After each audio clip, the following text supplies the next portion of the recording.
मतदार यादीच्या विशेष पुनरीक्षण मोहिमेला नियुक्ती नाकारल्याप्रकरणी छत्रपती संभाजीनगर जिल्ह्यात प्रशासनानं कठोर भूमिका घेतली आहे। फुलंब्रीतील एका बीएलओवर गुन्हा दाखल करण्यात आला असून पैठण नगर परिषदेत कार्यरत एका वरिष्ठ लिपिकालाही निलंबित करण्यात आलं आहे।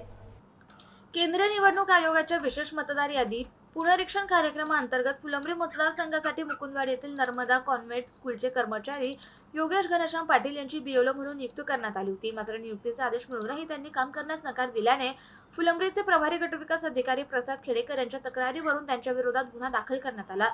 या प्रकरणाचा पुढील तपास हवालदार विलास वाघ करतायत।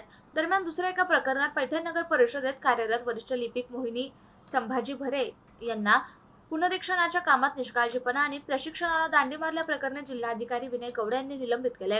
वारंवार सूचना आणि नोटीस देऊनही समाधानकारक खुलासा न मिळाल्याने ही कारवाई करण्यात आल्याचं प्रशासनानं स्पष्ट केलं।